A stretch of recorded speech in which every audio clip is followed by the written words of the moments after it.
오늘도 이렇게 함께 예배드릴 수 있음이 참 기쁨입니다. 은혜로 오신 하나님, 우리의 평화를 주시는 그 하나님을 이 시간 함께 찬양하겠습니다. 교회는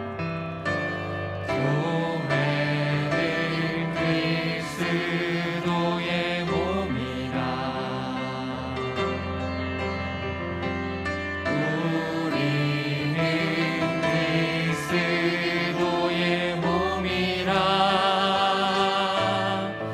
만물 안에서 만물을 충만케 하시는 분의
주신 땅으로 한 걸음씩 나아갈 때에 수많은 적들과 견고한 성이 나를 두렵게 하지만 주님을 신뢰함으로 주님을 의지함으로 주님이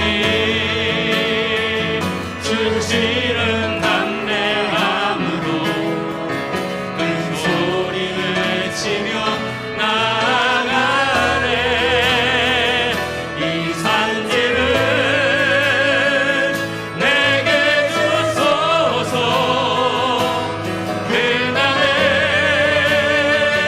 주께서 말씀하신 이제 내가 주님의 이름으로 그 땅을 취하리니 이 산지를 내게 주소서. 그날에 주께서 말씀하신 이제 내가 주님의 이름으로 그 땅을 취하리니 주님이 주신 땅으로 한 걸음씩 나아갈 때에 수많은 적들과 견고한 성이 나를 두렵게 하지만 주님을 신뢰함으로 주님을 의지함으로 주님이 주시는 담대함으로 큰 소리를 외치며 나아가네. 이 산지를 내게 주소서. 그날에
함께 기도합니다.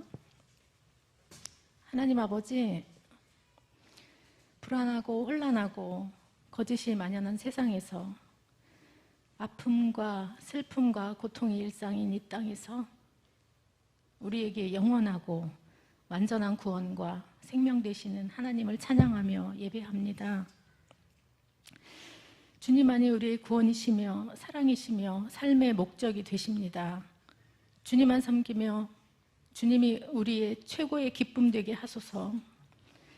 자기 아들을 아끼지 않으시고 우리 모든 사람을 위하여 내어주신 하나님, 우리를 택하시고 의롭다 하시는 하나님, 십자가의 죽음으로 우리를 사랑하시고 다시 살아나심으로 부활과 생명이 소망 되신 예수님, 하나님 아버지의 사랑과 그 아들 예수 그리스도의 십자가의 보혈의 은혜로 이루신 참된 평화와 보혜사 성령님의 인도하심으로 충분한 삶이 되게 하소서.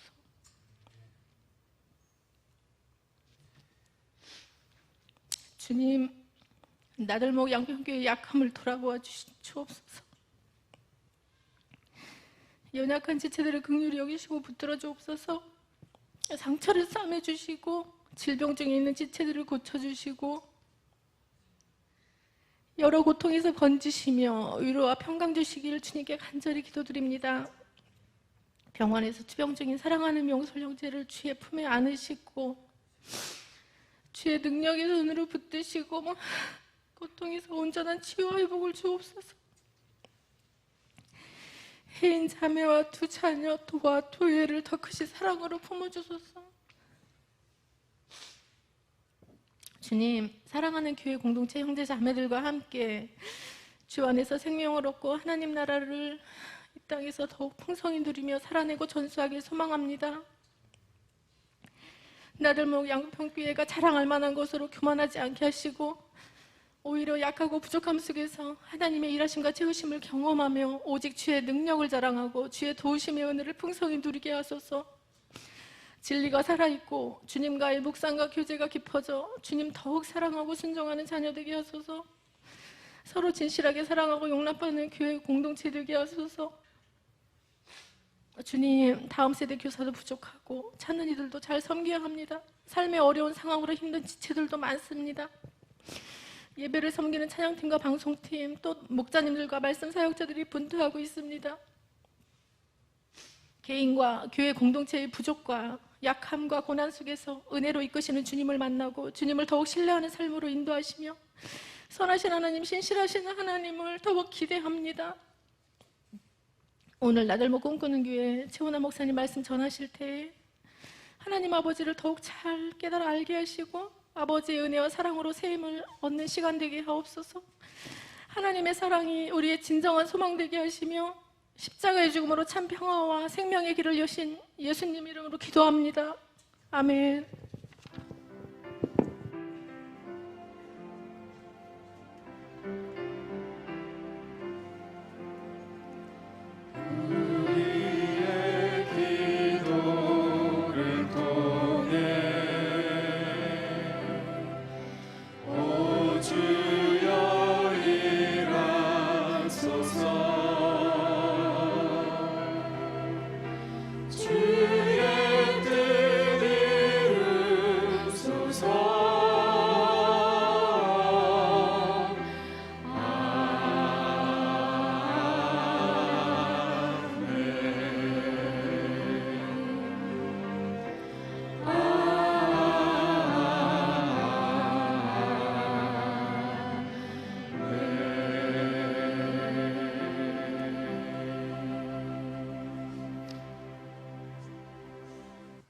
네, 반갑습니다.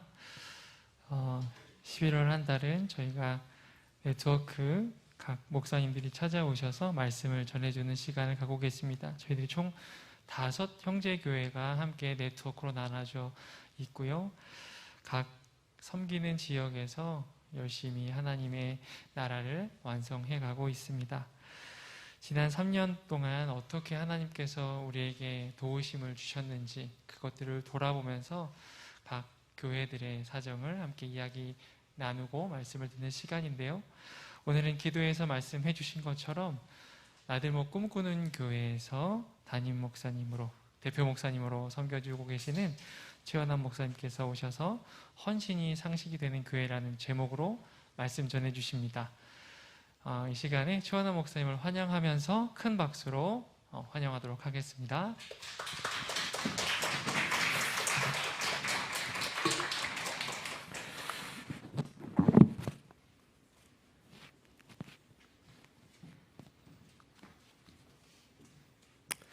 네, 감사합니다.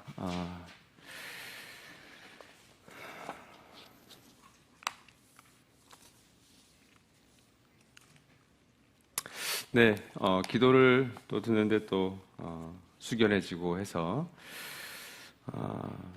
또 양평교회 또 지난 1년 동안 정말 잘 걸어오셨고, 또 꿈꾸는 교회도 또 어려운 부분이 있었지만 또 걸어오는 걸 보면서 또 기도에 공감하게 됩니다.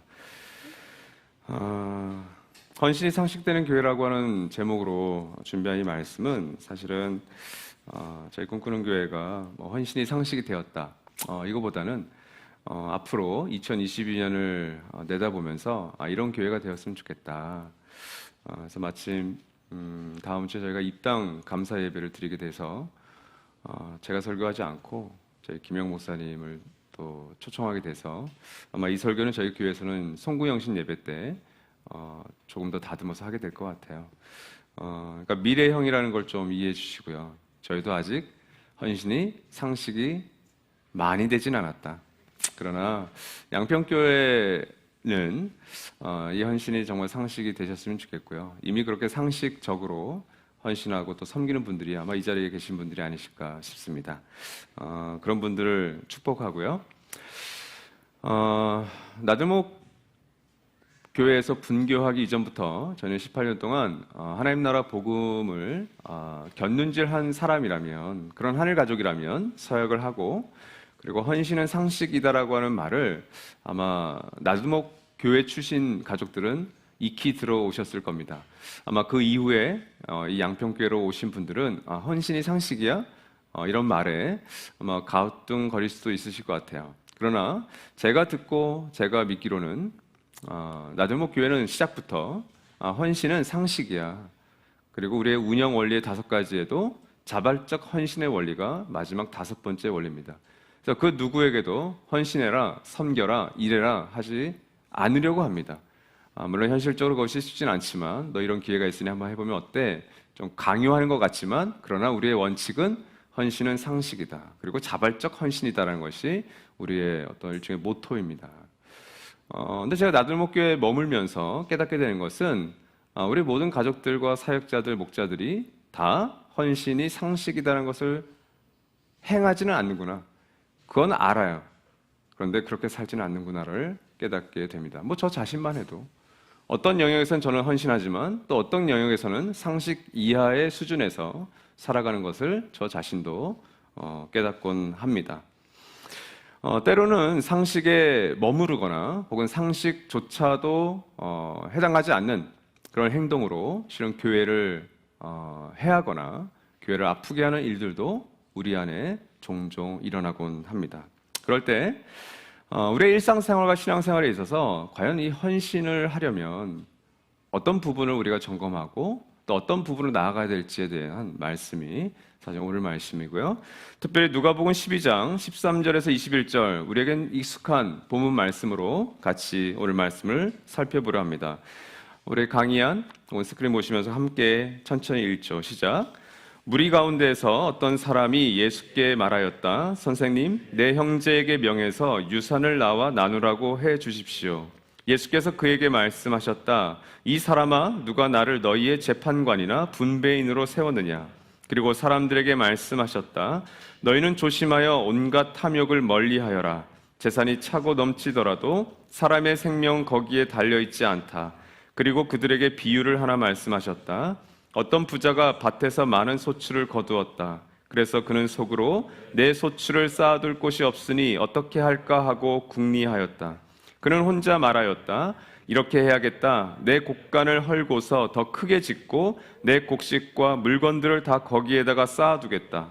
그리고 내 영혼에게 말하겠다. 영혼아, 여러 해 동안 쓸 많은 물건을 쌓아 두었으니 너는 마음 놓고 먹고 마시고 즐겨라. 그러나 하나님께서 말씀하셨다. 어리석은 사람아, 오늘 밤에 내 영혼을 내게서 도로 찾을 것이다. 그러면 내가 장만한 것들이 누구의 것이 되겠느냐? 자기를 위해서는 재물을 쌓아 두면서도 하나님께 대하여는 부유하지 못한 사람은 이와 같다. 아멘. 오늘 이 비유를 본격적으로 시작하기 전에 그 상황이 13절에서 15절에 잘 나와 있는데, 이 13절에서 15절 말씀을 보면 그 당시 2000년 전 예수님이 말씀하신 이 시대의 상을 잘 보여주는 두 가지의, 하나는 익숙한 상식이고요, 하나는 낯선 상식을 우리에게 알려주고 있는 것 같습니다. 특별히 13절 말씀을 보면 무리 가운데 한 사람이 와서 예수께 유산을 좀 분배하는 것, 또 재판하는 것에 대한 역할을 담당해달라고 합니다. 예수를 향한 이 사람의 요청은 어쩌면 2000년 전 시대의 그 상을 잘 보여주는 것 같아요. 결국 재정 혹은 유산의 문제인데, 자세한 사정을 알 수 없지만 그 당시 유대 사회에서는 장남에 대한 재산의 어떤 보호는 철두철미했습니다. 잘 보장이 됐어요. 아마도 이 재산의 문제를 걸고 나왔던 남성은 아마 차남이거나 삼남, 사남이겠죠. 일종의 공평과 정의의 문제로도 볼 수 있어서 예수께서 이 부분을 해결해 주실 수도 있겠다. 많은 문제를 가지고 왔던 사람들에게 예수께서 정말 해결책을 제시해 주었기 때문에 이 부분에서 간단하게 서로 사랑해라, 서로 좀 잘 나눠라, 이런 말씀을 해주셔도 충분하지 않았을까 싶습니다. 여러분, 유산과 관련한 분쟁, 유산과 관련된 이 이슈들이 영화나 드라마에 나오는 재벌들의 이야기라고 생각하십니까? 그렇지 않습니다. 유산은, 이 재정과 돈과 관련된 문제는 아마 저도 그런데 여러분의 가족 혹은 형제, 자매 혹은 친척들 한 집만 건너면 이 유산, 돈의 문제와 다 관련이 있다는 걸 아실 거예요. 여러분의 부모님들, 또 여러분들의 형제, 자매들 가운데 혹은 부모님의 재산 문제든 어떤 영역에서 돈과 관련돼서 담을 쌓고 그 의리를 끊어버린 가족은 혹시 없으십니까? 그것에 대해서 들어본 적은 없으세요? 저는 있는데, 저희 어머니가 말씀하시는 한 가족, 친척, 저는 담을 쌓고 지냅니다. 그러나 너희 아버지가 월남전에서 그렇게 수고하고 생명 걸고 받아왔던 그 월급, 그거 어떤 분이 다 자기들을 위해서 썼어. 그래서 너희들을 위해서 집 한 채, 물론 집 한 채 못 주는 부모님이 굉장히 많습니다. 너희들을 위해서 땅 하나, 집 하나 넉넉하게 못 먹이고 못 입혔어. 저희가 그 친척을 좋게 생각할까요? 여러분, 이것은 우리 안에서 일어나고 있는, 사실은 늘상 일어나고 있는 일들이에요. 2000년 전에도 여전히 이 문제를 가지고 예수님께 이 형제가 찾아왔습니다. 여러분, 유산의 재판과 분배를 예수께 이 사람은 정당하게 요청한 거예요. 그런데 왜 그랬을까요? 이 사람이 생각하기에 오늘 말씀에서는 그를 지켜주는 안정감, 행복, 그리고 생명이 그 유산의 정당한 분배에 달려있다고 생각했던 거예요. 누구의 그 유산이 더 많이 갔는지 모르지만 이 사람에게도 유산은 분배됐지만 그 양이 좀 적었든지 그 적고 많음에 자신의 안정감과 생명이 달려있다고 이 사람은 생각했습니다.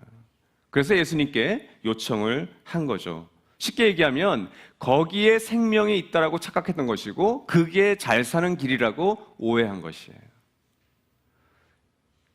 2000년 전만이 아니라 오늘날에도 이 돈의 문제, 재정의 문제는 거기에 우리의 안정감과 행복감, 우리의 생명이 거기에 달려있다고 생각하는 것이 우리의 익숙한 상식입니다. 여러분 좀 다르세요? 저 역시 그 속에서 살아가고 있습니다. 그러나 오늘 14절과 15절 말씀을 보면 낯선 상식을 예수께서 우리에게 알려주세요. 예수님께서는 14절에서 유산의 분배에 대해서 나를 너희의 재판관이나 분배인으로 세웠느냐 하면서 거절을 하십니다. 이 당시 아마 랍비라면 예수님을 사람들이 랍비로 생각했잖아요. 그러니까 이렇게 지혜를 구하고자 찾아온 거예요. 근데 예수님은 그것을 거절하십니다. 그리고 15절이 예수께서 이 사람에게 해주고 싶었던 말인데 15절에서 단순히 그 사람에게 얘기하신 게 아니라 이 형제와 예수를 둘러싸고 있는 수많은 무리에게 확대해서 얘기하세요. 그러니까 무리 전체에게 얘기하시는데 그 이유가 뭘까요? 예수를 둘러싼 그 사람들이 살아가고 있는 시대도 이게 너무 익숙했던 상식이에요. 오늘날만 돈을 좋아한다고 착각하지 마십시오. 2000년, 아니 인간이 존재하는 이래로 인간은 늘 돈을 좋아했고요. 돈이 아니었다면 자신이 먹을 것, 자기 가족이 먹을 것, 자기 가족의 안정을 누릴 것을 다 이기적으로 중요하게 여겼습니다. 예수는 무리에게 확대해서 얘기하시는 거예요. 그래서 진짜 하고 싶었던 말씀은 바로 15절 말씀이었습니다. 사람들에게 말씀하셨다. 너희는 조심하라. 온갖 탐욕을 멀리하여라. 재산이 차고 넘치더라도 사람의 생명 거기에 달려있지 않다. 뭐예요? 예수님의 말씀은 사람의 생명, 그게 그 재산의 분배에 달려있지 않아. 너가 생각하듯이 그 탐욕에 달려있지 않아. 오히려 조심할 거라고 얘기합니다. 멀리해라. 그리고 탐욕을 조심해라. 이게 예수님께서 우리에게 알려주시는 이 당시에도 낯설고 지금도 낯선 상식이에요. 그러니까 여러분, 이 형제의 관심은 어디 있었습니까? 예수님의 관심의 반대쪽에 있었어요. 예수님의 관심은 15절에 이렇게 얘기하죠. 세 번역이 번역을 정말 잘했죠. 재산이 차고 넘치더라도, 이게 예수님의 관심이었고요. 예수님의 낯선 상식이었고, 이 사람의 관심은 재산이 차고 넘치면 거기에 있었던 거예요. 그것을 예수님께서 따뜻하게 교정해 주십니다. 오늘날 이 시대도 마찬가지겠죠. 오늘날은 뭐 초등학교로 다 내려갔습니다. 그렇죠? 초, 중, 건물주가 되는 게 꿈이라면서요.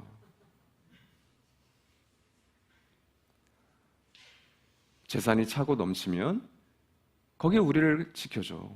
너가 공부하는 이유 재산이 차고 넘치기 위함이야. 그런데 예수님은 낯선 상식을 우리에게 알려주시는 거죠. 낯선 관심을 우리에게 알려주시죠. 재산이 차고 넘치더라도 거기에 생명이 달려있진 않아. 기독교는 어떤 종교입니까? 이 생명과 관련된 종교입니다.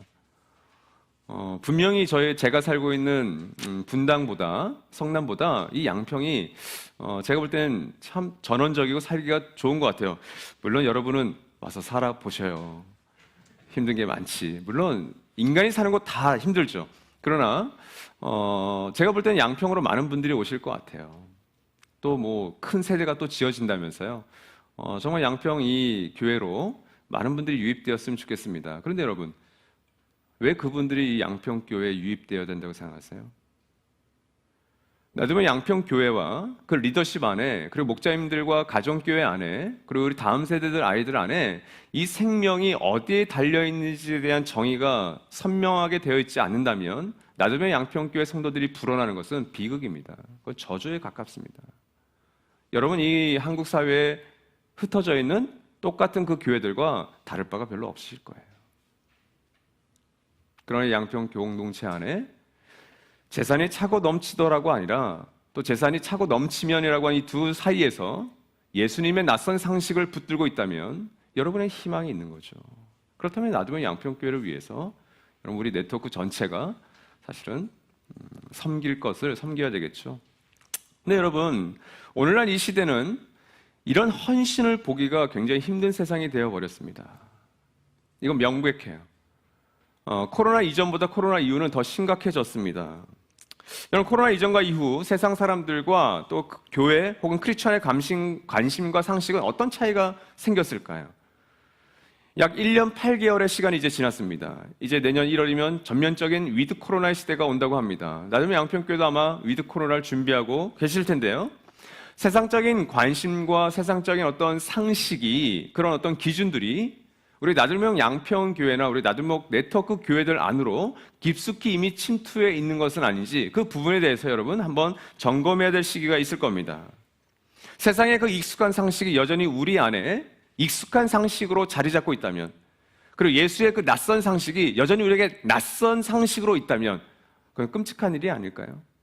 어쩌면 예수님의 2000년 전의 그 낯선 상식이 이제는 나중에 양평 공동체나 우리 꿈꾸는 공동체 안에 익숙한 상식으로 자리 잡고 있어야 되는데, 이 코로나는 오히려 그 낯선 관심을 더 낯설게 만들어 버렸습니다. 왜? 우리 또 코로나가 두려우니까.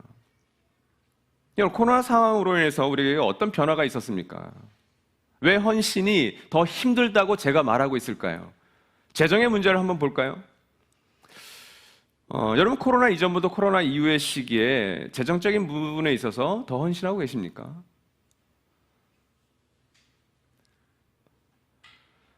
제가 이 코로나 살펴보면서 요즘 우리 어떤 젊은 세대들 하고 있는 뭐 부동산에 대한 관심, 뭐 주식에 대한 관심, 투자에 대한 관심, 정당한 뭐 비트코인, 암호화폐에 대한 관심, 뭐 지금 이게 뭐 우리 사회를 거의 휩쓸고 광풍처럼 오고 있잖아요. 그래서 한번 봤어요. 여러분 1970년대 한국 사회에 신조어가 하나 생깁니다. 그건 복부인이에요. 복부인이라는 말이 새로 생겼어요. 강북에서 강남으로 사람들이 이제 이주하고, 그리고 압구정동 이쪽에 이제 아파트가 개발되면서 재산이 소위 좀 있는 분들, 우리 아주머니들께서 그 땅들을 알아보았던 상황이었죠. 그때 복부인이 만들어졌어요. 그 복덕방을 찾아다니면서. 네, 여러분, 지금은 그 복부인들이 필요가 없어요. 여러분이 핸드폰으로 앱 하나만 깔면, 아니면 네이버로 그 검색만 하면, 카톡을 깔면 여러분이 살고 있는 집, 땅, 여러분 관심 있는 아파트, 집, 빌라 가격이 다 나와요. 심심하면 거기 들어가서 보는 거죠. 집값이 문제가 있대요. 근데 내 집값이 떨어지는 건 심각해요. 주식에 대한 부분은 어떻습니까? 핸드폰 하나면 다 돼요. 핸드폰 하나면 1970년대 발품 팔았던 일들을 손가락 하나로 다 살펴볼 수가 있는 시기가 되었습니다. 무슨 말이냐면 70년, 80년, 90년대 우리의 믿음의 선배들, 우리의 부모님들 세대는 교회가 이런 일을 해야 돼. 날미 양평교회가 이번 일을 위해서 우리가 비전 펀드를 해야 됩니다. 그러면 드릴 수 있는 현금이 있었다고요. 근데 지금은 그 현금이라는 자산이 어디에 다 묶여 있어요? 부동산, 주식, 자기 대출, 이건 정당한 거지니까 거기에 다 묶여 있어요. 헌신하기도 어려워요. 제가 이번에 제주 행원교회 가서 김영 목사님 말씀을 이렇게 듣다가 이거 참 신박하다. 이거 좀 네트워크 교회 소개되냐? 그래서 소개해도 된대요. 들락날락 센터를 지금 10억짜리 공사를 하고 있지 않습니까? 거기 성도가 지금 60명이세요. 물론 그 땅이 교회 땅이어서 6억을 대출받고 나머지 4억을 지금 성도들이 헌금하고 있는 거예요. 그러니까 요한 목사님이 이렇게 품앗이를 하러 다니시더라고요. 교회들마다. 그래서 더불어함께도 이번에 가셔서, 그리고 또 다른 교회를 갔는데 이 다른 교회 거기서 이제 설교를 하고 오셨대요. 자기가 감사헌금 10만 원을 내서 주고 제주로 왔더니 그 감사 헌금에 뭐 100배, 200배 열매 맺었다고. 와, 이 성경에 30배, 60배, 100배는 들었지만, 근데 그 사정을 얘기하는데 어떤 한 형제가, 그 청년부예요. 청년이 장문의 카톡을 보냈대요. 목사님, 들락날 센터 얘기를 들으니까 너무 감사합니다. 근데 그 내용이 뭐냐 했더니 참 하나님이 신비하신 것 같습니다. 요즘 뭐 카카오 뭐 이런 걸로 이렇게 뭐 26주 적금, 52주 적금 이렇게 드는 게 있나 봐요. 그러니까 자기의 어떤 좀 해외 여행을 생각하면서 위드 코로나 되면 나 여행 갈 거다. 그래서 26주 적금을 들었대요. 근데 그 26주 적금이 끝나는 날이 바로 그 김희원 목사님이 설교하는 날이었대요. 그래서 참 신기합니다. 지난번에도 52주 적금했더니 교회에서 보고 일이 있어서 그걸 드렸는데 끝나는 이날 요한 목사님이 오셔서 그래서 그 적금을 깨고 행원교회로 보내는 그 메일을 보낸 거예요. 야, 귀하다. 여러분, 이게 낯선 거예요. 여러분의 시간은 좀 어떠십니까? 분명히 코로나 이후에, 코로나 시기 동안 1년 8개월 동안 우리의 시간은 많아졌어요. 물론 더 많은 노동을 하셔야 되는 분들, 발로 뛰어야 되는 분도 있겠지만 또 많은 분들에게는 시간이 여유가 있어졌습니다. 이제 교회를 안 와도 되네요. 양평교회도 많은 분들이 아마 지금 온라인으로 예배드리시잖아요. 저희 꿈꾸는 교회에서는 심각하게 고민 중입니다. 제가 미국에서 모험당했던 UMC라고 하는 교단에서는 이 하이브리드 목회라고 그래요. 오프라인과 온라인을 해야 되냐, 이걸 하이브리드. 근데 저희는 하이브리드를 좀 거부하려고 해요. 1부, 2부를 다 오프라인으로 한다. 교회는 공동체이고, 교회는 공동체로서 함께 모여서 뭐 아픈 환우나 정말 다리가 부러져서 못 오는 분들을 위해서 뭐 유튜브를 좀 쏴줄 수는 있지만 그걸 제외하고는 모여서 부딪히고 그래서 공동체로서 예배드린 게 맞다라면 전 심각하게 고민할 겁니다. 우리의 시간이 많아졌지만 그 시간을 나를 위해서 쓰는 시간이 너무 많아진 거죠. 넷플릭스, 유튜브, 여러분 한번 일주일 혹은 한 달을 보신 다음에 그거 다 계정으로 살펴볼 수 있어요. 나는 이걸 보기 위해서 얼마의 시간을 보냈는가, 수많은 시간을 여러분 쓰셨을지 몰라요. 그렇게 시간을 보내고 있는데 어떻게 헌신을 합니까? 여가는요, 뭐 요즘 레저, 캠핑, 차박 이런 걸 통해서 역시 시간과 재정이 거기에 다 들어가겠죠. 집은 어떻습니까? 인테리어, 집을 리빌딩하고 이런 것들에 또 수없는 돈이 다 들어가요. 선 여러분, 이제는 그런 것들을 관심 갖지 않고 그런 것들을 투자하지 않으면 바보가 되는 세상을 살고 있습니다. 그것을 정말 우리가 건강하게 어떻게 사용하고 어떻게 쓸까를 고민해야 할 시대가 왔어요. 그런데 우리의 공동체에 대한 헌신, 그리고 찾는 일에 대한 헌신, 그리고 서로에 대한, 가족들에 대한 헌신이 사라지고 있습니다. 그게 가족들만의 문제는 아니겠죠. 우리 목사님들 마찬가지죠. 사역자들도 마찬가지죠. 헌신이 상식이다? 글쎄요. 저는 그 헌신이 상식이다라는 것을 우리가 그렇게 자랑스럽게 얘기할 것은 저는 정말 아니라고 봐요. 그렇다면 여러분, 오늘 이 예수의 비유 속에서 헌신하지 못하는 삶의 좀 세 가지 특징을 좀 뽑아봤어요. 첫 번째로 16절과 17절 말씀을 보면 이 어리석은 부자의 인생의 목적이 불분명했음을 보여줍니다. 16절 말씀을 보면 예수의 비유가 본격적으로 시작되면서 어떤 부자가 밭에서 많은 소출을 거두었다 이렇게 되어 있어요. 이게 무슨 문제입니까? 이 사람 부자였습니다. 부유했습니다. 근데 많은 소출을 밭에서 거두었어요. 정당한 거죠. 근데 이게 뭐가 문제일까요? 근데 여러분, 칭찬받고 존경받을 수 있는 이 상황이 17절 말씀을 보면 이 사람은 삶의 목적이 선명하지 않았구나를 보여주죠. 속으로 내 소출을 쌓아둘 곳이 없으니 어떻게 할까 하고 궁리하였다. 뭐죠? 자기의 어떤 재정이 많아졌어요. 분명히 이 재정이 많다라는 건 내 시간을 내가 블록을 잡아서 마음껏 쓸 수 있다는 것이 따라와요. 근데 그 재정과 시간을 어떻게 하겠다는 거죠? 그냥 쌓아두겠다는 것으로 멈춥니다.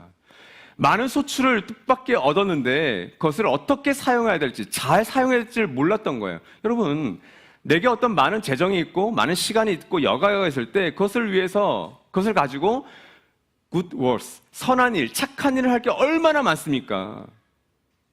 개인이 혹은 교회 공동체가 가정교회가 할 수 있는 일이 많아요. 그런데 이 사람은 뭐 했다고요? 그 많은 밭에서 거둔 소출을 쌓아둘 궁리나 하고 있었던 겁니다. 이 사람은 돈의 주인이 아니라 돈의 노예였던 거죠. 우리의 삶의 영역에서 사실 다 해당됩니다. 나에게 있는 건강, 나에게 있는 여유, 시간, 에너지, 그것들을 내가 어떤 목적을 가지고 사용하냐에 따라서 그 것들의 주인이 될 수도 있고 노예가 될 수도 있어요.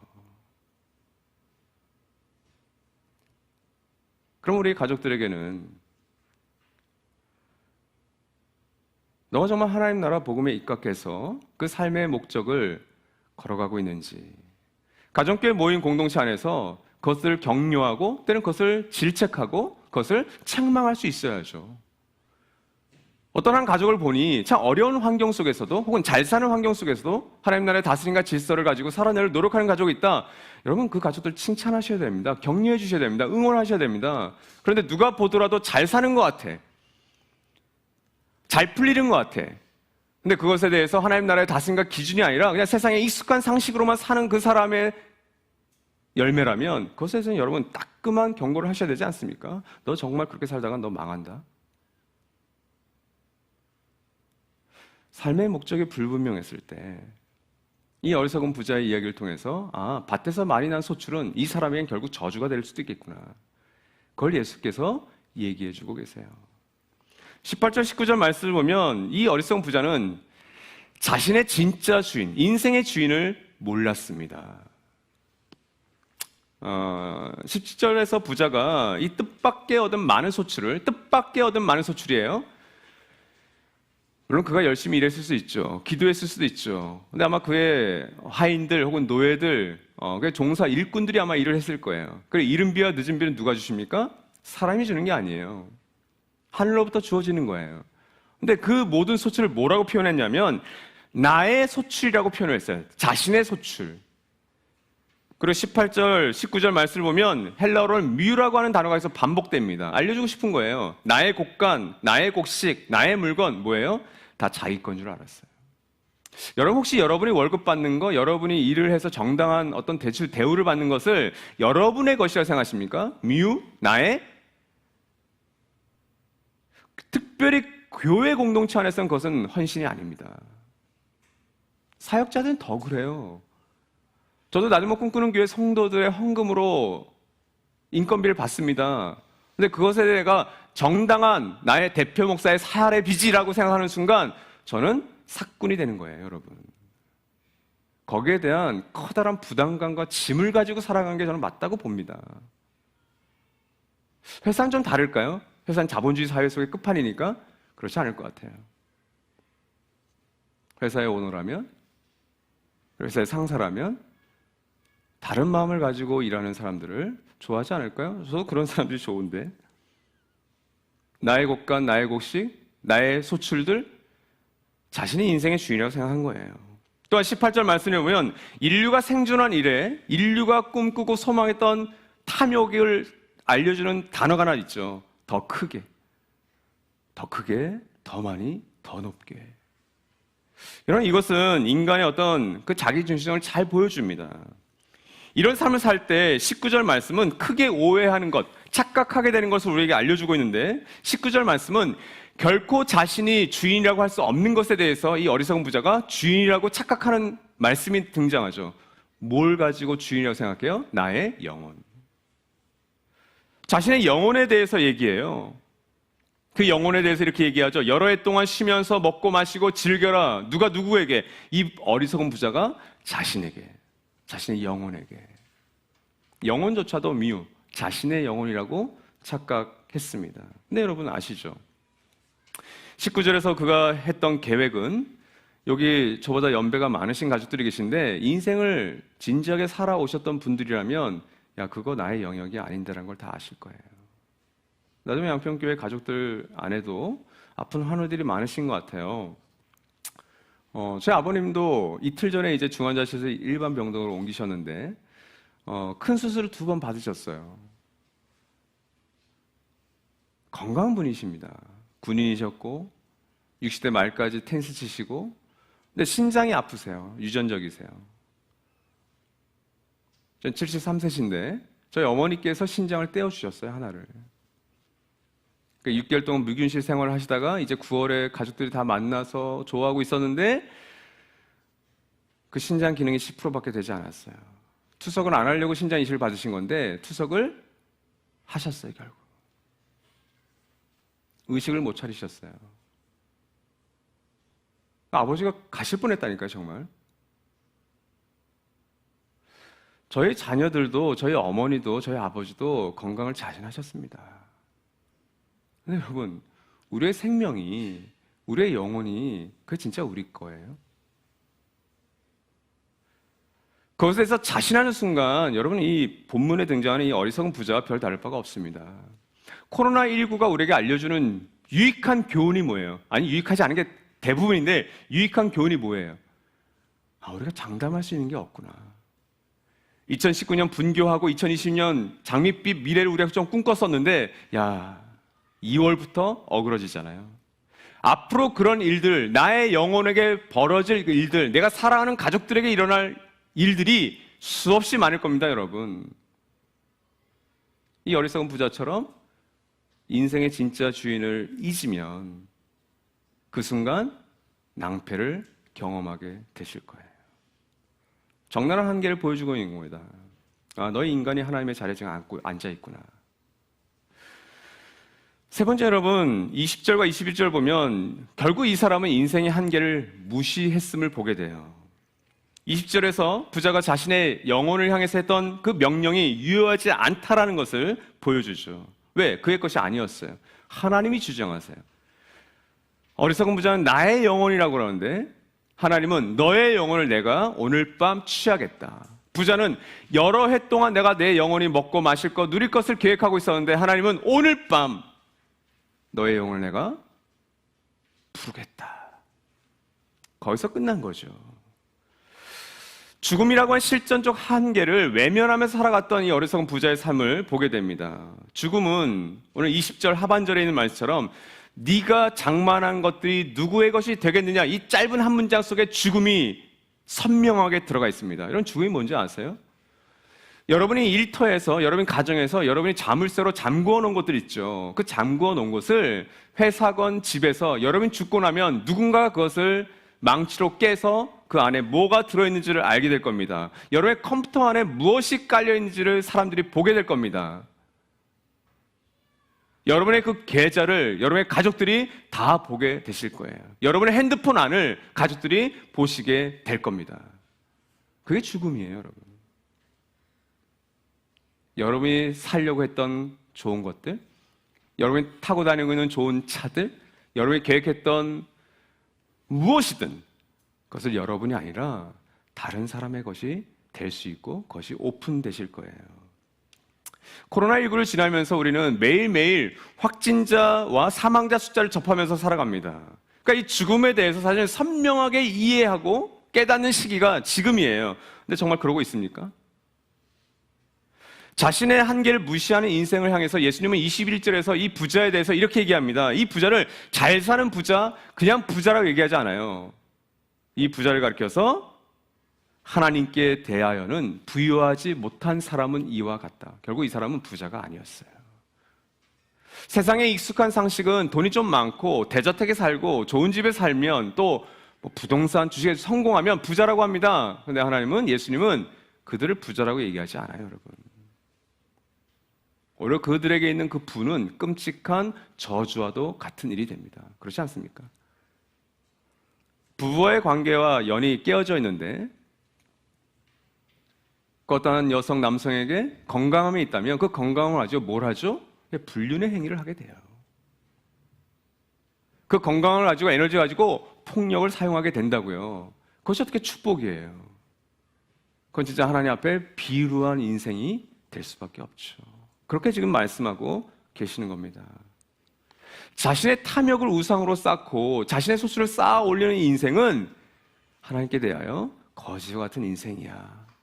이게 결론이었어요. 그렇다면 여러분,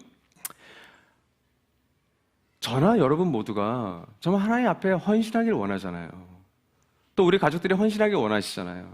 우리 목자님들이 더 헌신하기를 여러분 가족들이 원하시잖아요. 그 헌신의 본을 보기를 원하시잖아요.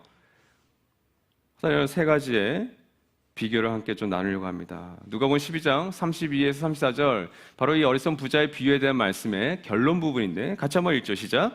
두려워하지 말아라. 적은 무리여, 너희 아버지께서 그의 나라를 너희에게 주시기를 기뻐하신다. 너희 소유를 팔아서 자선을 베풀어라. 너희는 자기를 위하여 낡아지지 않는 주머니를 만들고 하늘에다가 없어지지 않는 재물을 쌓아두어라. 거기에는 도둑이나 좀의 피해가 없다. 너희의 재물이 있는 곳에 너희의 마음도 있을 것이다. 이 말씀을 시작할 때 여러분 꿈에도 나오는 그 그림표를 마음속으로 생각해 주십시오.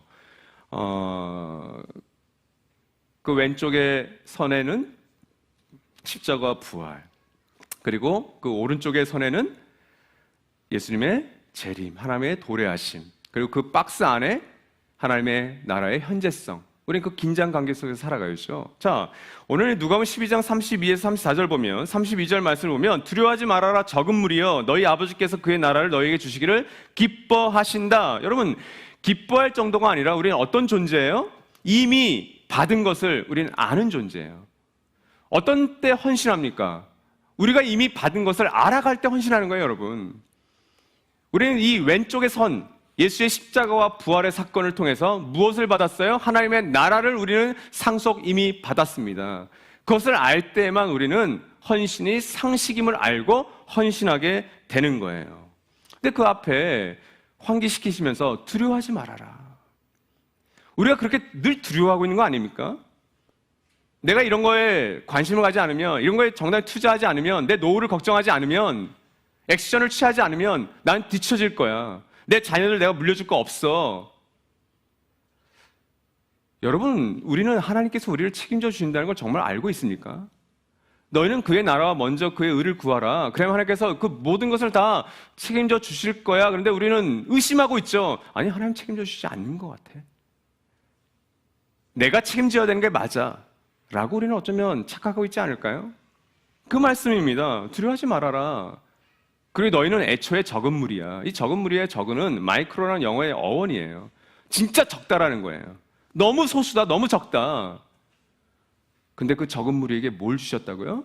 하나님 나라를 주시기를 기뻐하신다. 근데 그 하나님 나라를 이미 우리에게 주셨어요.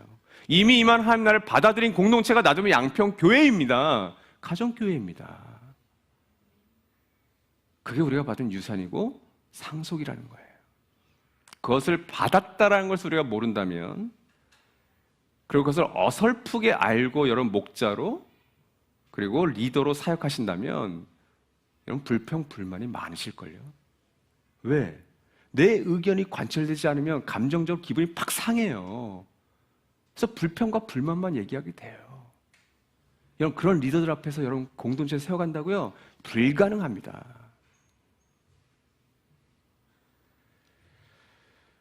에베소서 1장 18절 말씀은 그 하나님 나라가 어떤 유산이고 상속인지를 우리에게 알려주고 있어요. 같이 한번 읽겠습니다. 시작. 여러분의 마음의 눈을 밝혀주셔서 하나님의 부르심에 속한 소망이 무엇이며 성도들에게 베푸시는 하나님의 영광스러운 상속이 얼마나 풍성한지를 여러분이 알게 되기를 바랍니다. 조건이 있습니다. 마치 사도 바울의 다메섹 사건에서의 예수를 만나고 그 비늘 같은 눈이 벗겨진 것처럼 너희의 마음의 눈을 밝혀. 그러니까 여러분 믿음은, 신앙은 눈의 변화라고도 얘기하죠. 그 눈이 열려야 그 하나님 나라를 보게 되는데, 그 하나님 부르심에 속한 소망이 무엇이며 성도들에게 베푸시는 하나님의 영광스러운 상속, 물론 이건 미래형이기도 합니다. 근데 우리는 이미 임한 하나님, 그 하나님 나라를 우리는 상속받았다는 것을 우리는 믿어요. 골로새 3장 24절도 이렇게 얘기했습니다. 유산을 상으로 받는 사실을 알아라. 그 하나님 나라에 대한 것을 우리에게 알려주고 있는 거예요. 그러니까 이 32절은 예수께서 자신을 따라왔던 제자들을 향한 일종의 격려이자 칭찬이자 응원인 거죠. 그 예수에 따랐던 그 12명의 제자들, 3명의 수제자들, 또 약간 70명의 제자들이 얼마나 소수입니까? 그 팍스 로마나라고 하는 로마 대제국 속에서 그 제자들은 얼마나 작아요. 적은 무리예요. 근데 너희들이 받은 것은 앞으로 1000년 동안 이어질 로마 대제국보다 훨씬 크고 훨씬 영광스러운 하나님 나라야 라고 얘기하고 계시는 거예요. 그것을 제대로 알 때에만 헌신할 수 있습니다. 여러분, 이 코로나가 1년 8개월 동안 진행됐습니다. 그동안 우리의 관심을 끌었던 건, 야, 도대체 확진자는 몇 명이고 사망자는 몇 명이고 그리고 거리두기 몇 단계야, 몇 단계야. 그걸로 우린 정신없이 1년 8개월 동안 살아왔어요. 그렇죠? 그 속에서 여러분은 하나님 나라 복음에 천착하기 위해서 어떤 노력을 해 오셨습니까? 하나님 말씀을 통해서 하나님 나라 복음을 어떻게 여러분 공부하고 배워 오셨습니까? 아니면 혹시 양평교회가 어려움이 있기 때문에, 약함이 있기 때문에 그걸 가지고 늘 회의만 하셨나요, 혹시? 물론 회의도 하셔야 됩니다. 근데 그곳에서 함께 기도하면서 이 하나님 나라 복음에 대해서, 이 교회 진짜 하나님 나라의 DNA, 하나님 나라 복음의 그 핵심 철을 가지고 그래서 공부하시고 거기에 쏟으신 시간은 얼마나 있으십니까? 여러분에게만 아니라 저희 나주만 꿈꾸는 교회, 저희 목자들과 하늘 가족들을 향한 마음이기도 해요. 두 번째, 여러분 34절 말씀을 보면 장차 받을 것을 소망할 때 개인과 공동체는 헌신합니다. 34절 말씀은 너희의 재물이 있는 곳에 너희의 마음도 있을 것이다. 이렇게 그냥 단순한 말씀이에요. 뭔가 재물과 관련된 말씀이네. 근데 이게 여러분 무슨 말씀이냐면, 여러분에게 주어진 재물과 건강과 시간과 에너지를 어떻게 썼느냐를 나중에 하나님께서 아시는데 어떻게 아시느냐. 결국 그 재물, 시간, 여가, 이것들을 어떻게 썼는지에 따라서 그때 너의 마음이 어디에 있었는지가 그때 드러난다는 거예요. 그러니까 여러분이 아무리 구호로 저는 소망하는 예배, 하나님을 다시 오심, 왕이심을 믿습니다고 아무리 100번, 수천 번 얘기를 해도 지금 이 순간 여러분이 어떤 것에 시간을 쓰고 어떤 것에 돈을 쓰느냐가 결국 그 미래적으로 여러분의 마음이 어디에 있었는지를 밝혀주신다는 의미예요. 아니, 말로는 뭐 교회를 위해서 헌신하고 교회를 위해서 쓰겠다고 하는데 저 뒤로는 다른 것을 위해서 다 더 써. 더 투자해. 나중에 밝혀진다는 걸 얘기하는 거예요. 그러므로 여러분, 이 소망하는 것, 그것에 대한 임하실 하나님 나라에 대한 것이 선명하지 않으면 지금 여러분이 쓰려고 하는 것은 희미할 수밖에 없어요. 세상의 익숙한 상식과 관심을 위해서 우리는 사용할 수밖에 없어요. 그럴 도리밖에 없어요. 저도 그렇습니다.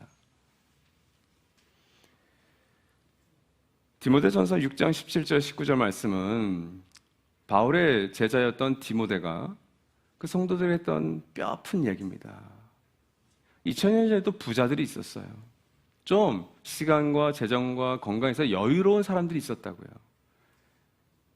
그들에 대한 하나님의 말씀을 우리를 향한 경고와 격려로 한번 받아들입시다. 같이 한번 읽겠습니다. 시작. 그대는 이 세상의 부자들에게 명령하여 교만해지지도 말고 덧없는 재물에 소망을 두지도 말고 오직 우리에게 모든 것을 풍성히 주셔서 즐기게 하시는 하나님께 소망을 두라고 하십시오. 또 선을 행하고 좋은 일을 많이 하고 아낌없이 베풀고 즐겨 나누어 주라고 하십시오. 그렇게 하여 앞날을 위하여 든든한 기초를 스스로 쌓아서 참된 생명을 얻으라고 하십시오. 저희 꿈꾸는 교회에서 8월, 9월 설교 시리즈였을 거예요. 이 디모데전서 강해가 한 13번 말씀을 나눴는데 여러분, 저희 꿈꾸는 교회에도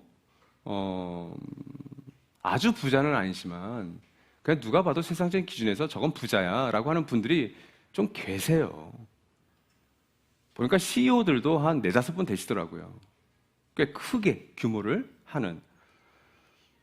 근데 참 감사한 건 저희 꿈꾸는 교회 성도들이 성숙한 것도 있지만 이런 말씀들을 가지고 정말 그냥 진솔하게 정직하게 그냥 들으면 아플 수도 있는 말씀을 잘 받아주시더라고요. 정말 한 형제는 이 말씀을 듣고 자신의 청지기적인 삶을 되돌아보더라고요. 큰 액수의 헌금을 자기가 회개하는 마음으로 한다고. 그때 나눴던 말씀이 이 말씀이었어요. 이 세상의 부자들이라는 건 그 교회 밖의 부자들만 얘기하는 건 아니에요, 분명히. 이것은 교회 안에 있는 부자들에게도 하신 말씀일 겁니다. 자, 너희가 교만해지지 말아라. 덧없는 재물에 소망을 두지 말아라. 그리고 우리 모든 것을 풍성히 주셔서 즐겨 하나님께 소망을 둬라. 이게 뭡니까? 아까 말씀드렸던 세상의 익숙한 상식이 아니라 예수의 낯선 상식, 하나님 나라 복음의 낯선 상식에 너희가 관심을 두어라. 그 말로 바꿔도 별 차이가 없죠. 그렇게 될 때 너희가 선한 일을 하게 될 것이고 많은 일에 열심히 될 거다. 그게 나중을 위한 좋은 기초를 쌓아두는 걸 거야 라고 얘기를 하고 있는 거예요. 그리고 마지막에 참된 생명을 얻어라. 알았던 거예요, 디모데는. 교회 밖에 있는, 교회 안에 있는 그 세상적인 익숙한 상식에 물들어 있던 그 부자들의 그 관심에 거기에 생명이 달려있지 않아. 누가복음 12장과 같은 것을 얘기하고 있는 겁니다. 성도 여러분, 나의 시간, 재정, 관심, 여가, 그 사용하는 모든 것들이 미래적으로 내가 무엇을 정말 소망했는지를 보여주는 산 증거가 될 겁니다. 마지막으로 33절 말씀을 보면 지금 주어진 것을 나누어주는 삶을 살 때 여러분 헌신하게 됩니다. 앞서 제가 헌신은 상식이다라는 것이 맞지 않을 수도 있다고 말씀드렸죠. 보니까 이게 맞아요. 헌신하면 할수록 상식이 돼요. 이게 무슨 말인지 잘 모르시겠죠? 이게 맞습니다. 헌신이 상식이다라는 건 그냥 머리로 아는 거고요. 헌신하면 그게 상식이 되더라고요.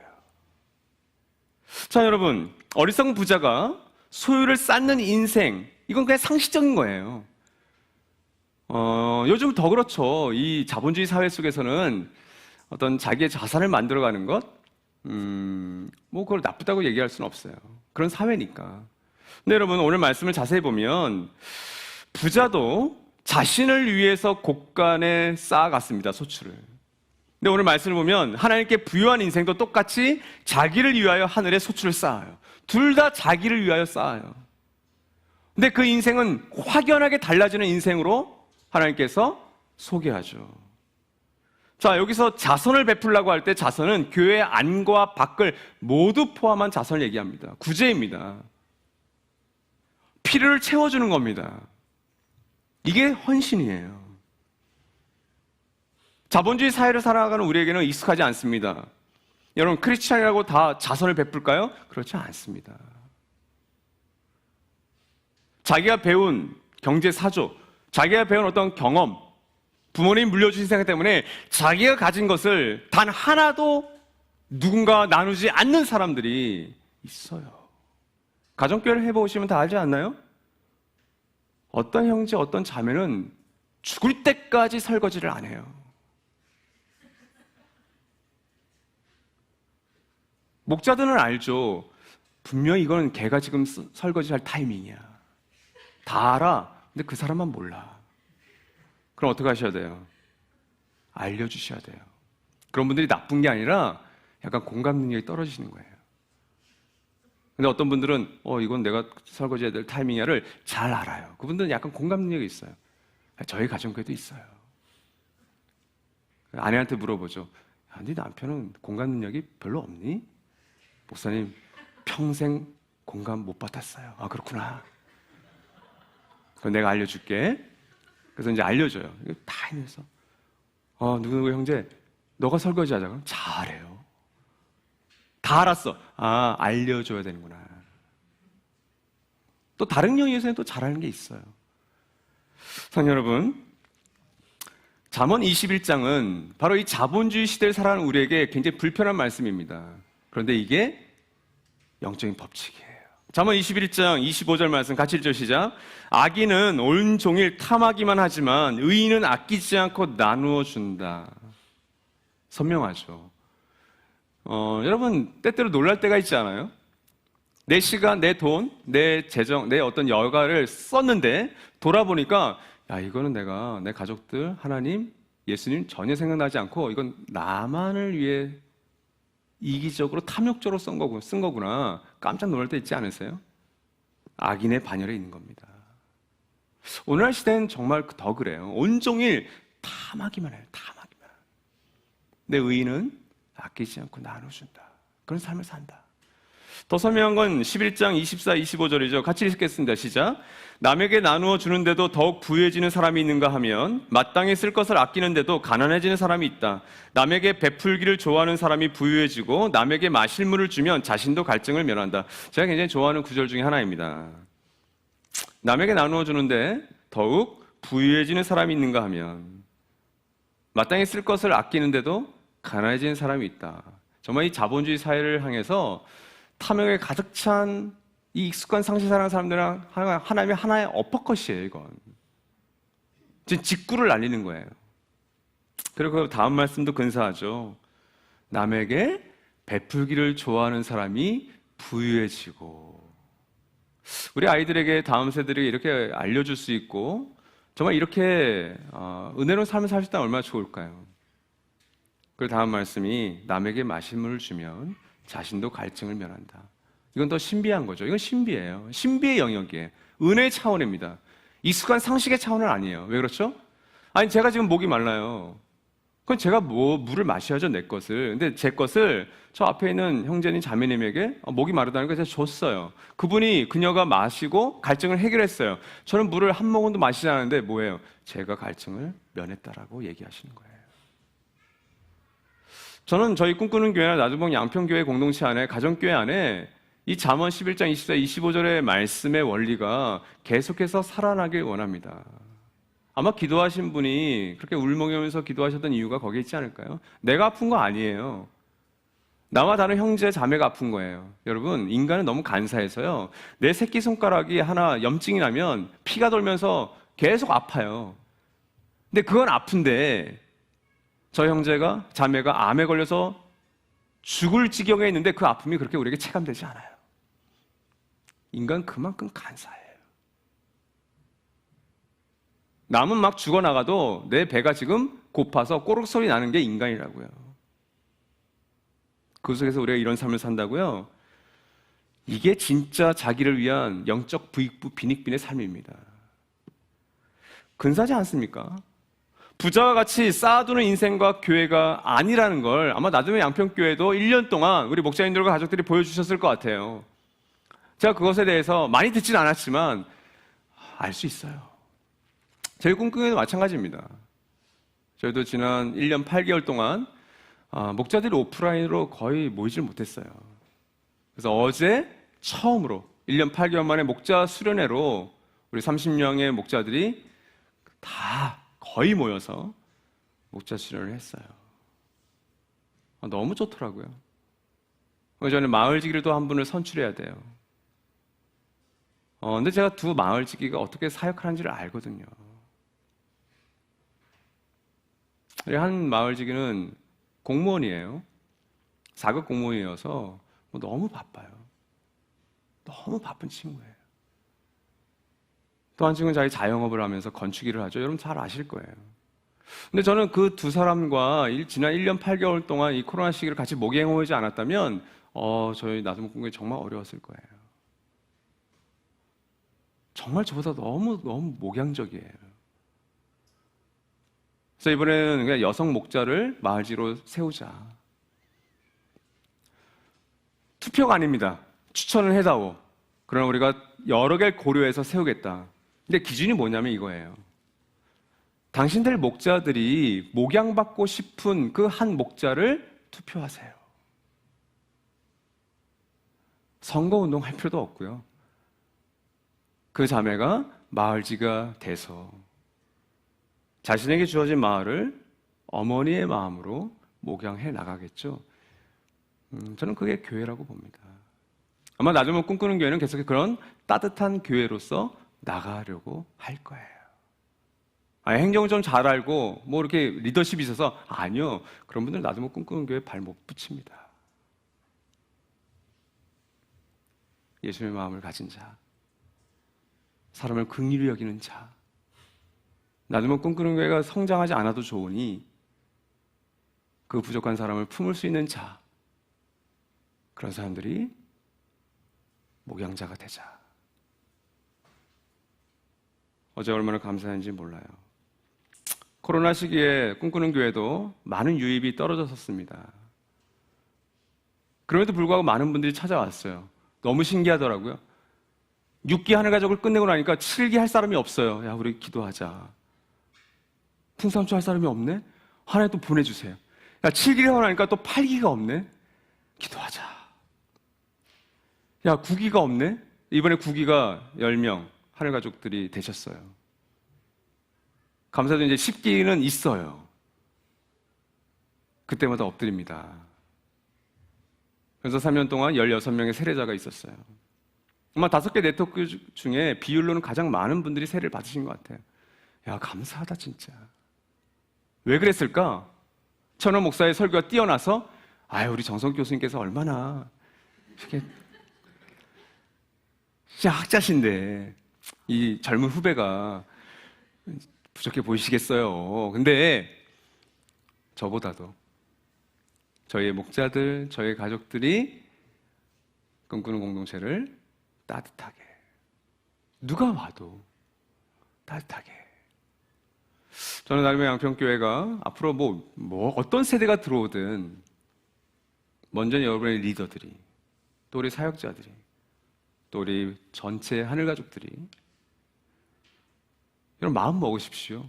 야, 누가 들어오더라도 우리는 그 사람을, 그녀를, 그를 따뜻하게 맞이하겠다. 품어주겠다. 그리고 진짜 한번 사랑해보겠다. 사랑하는 여러분, 미래 상식이 될 지금의 헌신을 꿈꾸십시오. 그리고 행하십시오.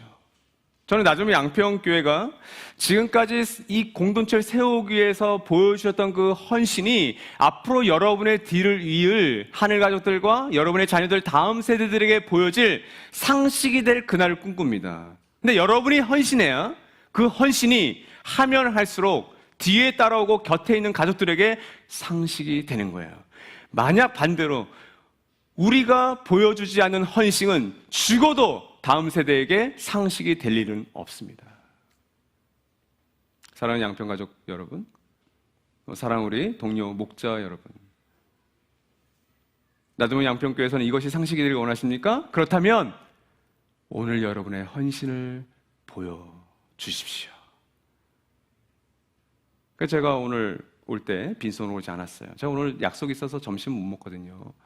늘 점심을 너무 좋은 곳에서 저를 대접해 주셨는데 오늘은 내가 뭘 할 수 있을까? 저희가 새로 간 비전 채플 1층에 와인 가게가 있어요. 저희 전도 대상자입니다. 갔더니 장로교 통합 측 모태신앙이 있네요. 이름이 또 지혜예요. 남편은 또 충만이에요. 지혜 충만하시다. 이제 목사라는 걸 밝혔죠. 자기 시어머니께서 지혜야, 나 며느리야, 주일은 꼭 성수해라. 그러니까 주일날 문을 닫더라고요. 그래서 제가 우리 또 위원장을 섬기시는 우리 박길 목사님, 또 우리 수고하시는 김경희 목사님께 뭘 선물할까 하다가 독한 술은 좀 그렇고 달달한 우리 지혜자매님의 추천을 받아서 들고 왔습니다. 그러니까 여러분, 대표 목사들이 올 때 빈손으로 오게 하지 마세요. 그게 상식이 되게 만드세요. 저는 그것을 위해서 오늘 헌신했습니다. 그래서 목사님들과 목사님과 저의 전도 대상자 찾는 이의 비례예요. 왜냐하면 이 자매가 너무 허물이 없어요. 보통 장로교 통화측 자매면 목사가 와인을 사러 오면 막 이래야 되는데 너무 맑아요. 아직 회심을 안 했을 수도 있겠구나. 나도모 양평교회를 멀리서도 응원하겠습니다. 내년에 제가 또 오게 되거든 아마 양평교회와 꿈꾸는 교회 모두에게 이거는 상식이 되었어요. 그런 일들이 앞으로 양평교회 모든 계획 속에 함께하기를 주님의 이름으로 소망합니다. 이 시간 들었던 말씀과 예배를 생각하면서 1분간 잠시 침묵하시겠습니다.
네, 이 시간은 우리 예배의 소중한 시간이죠.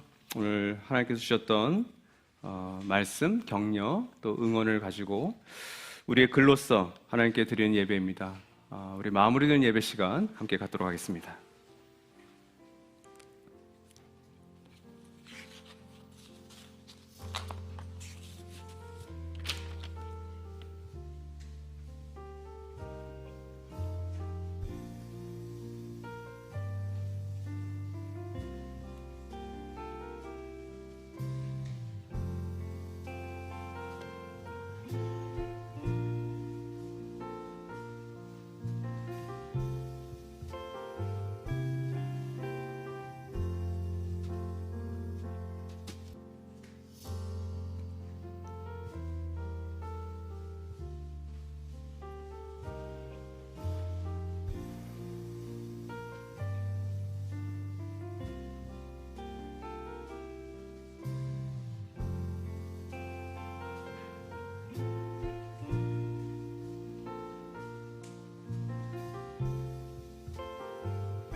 네, 오늘 드리는 찬양은 주께서 주신 동산에서라고 하는 찬양으로 우리 함께 우리의 마음을 주님께 올려드립시다.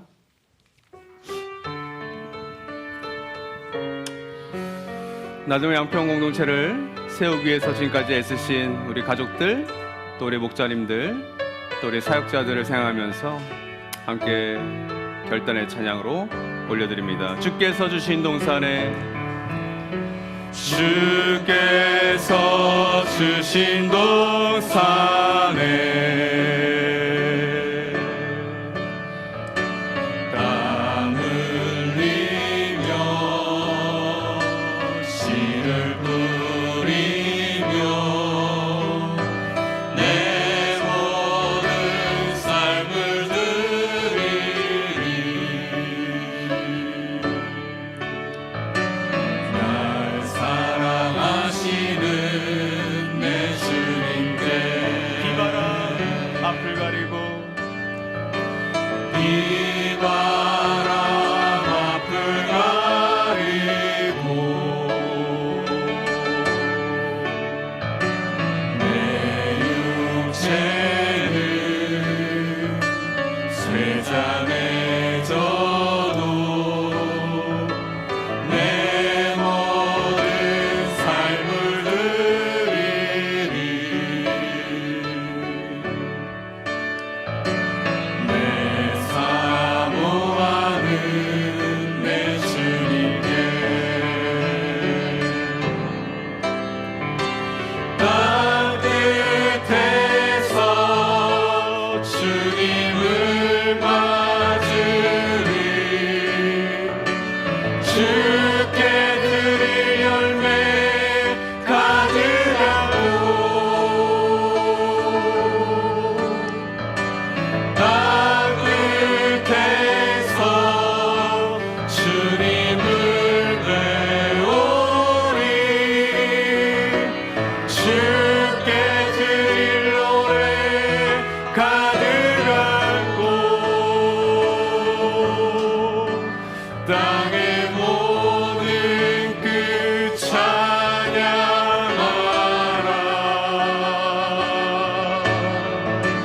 주님 오실 길 예비하라.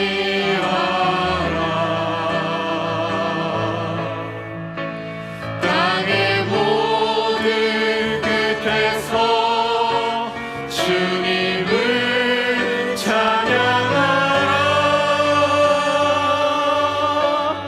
영광의 주님 곧 오시리라.